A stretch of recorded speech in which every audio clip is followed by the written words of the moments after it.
The string instruments, a famous instrument family and a long history. They make up the majority of an orchestra. The string family started in the Bronze Age. The first was the lyre. Like the others, it's mostly made of wood. It wasn't always made of wood. It was first made with turtle shells, sheep guts, reeds, etc., and it was the base model. So others like the guitar are like prototypes. There are different time periods, like the medieval era, the Renaissance, the classical, and so on. There came the box lyre, etc. They were either symmetrical or asymmetrical, where one arm is longer than the other. The string instruments can be played by being struck, plucked, or rubbed by a bow. It could also be blown by the wind, and I guess it will still be considered part of the string family. These ways vibrate the string.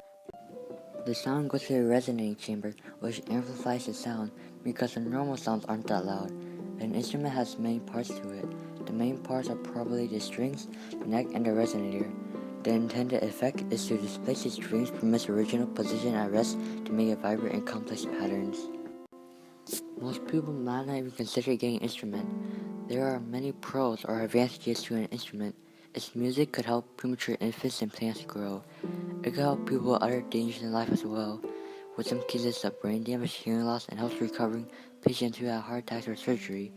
It has other effects too, such as changes in behavior, improved reading abilities, and improved athletic performances. Of course, there are cons or disadvantages. They can be expensive repairs, and always have to be in good condition or will be damaged if not properly handled. The pros and cons are very specific, as the pros will probably only apply to certain types of music.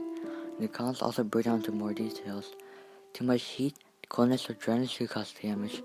It also needs proper care, which means don't over-tighten the instrument, put it in a case, use a reasonable amount of rosin, and always get every recommended repair.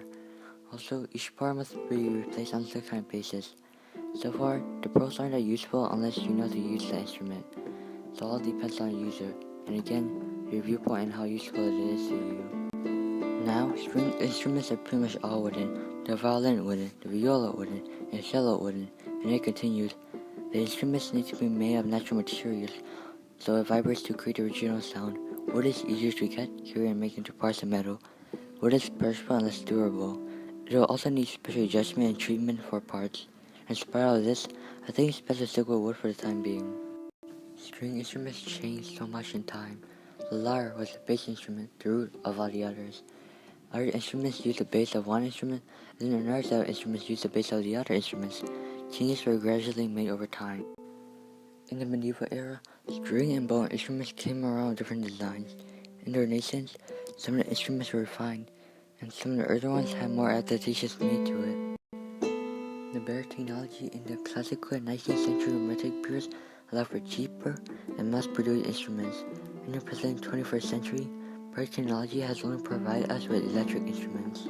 The string instrument is now a valued and fascinating instrument in the orchestra family, and so, string instruments will probably continue to change as technology advances in the future.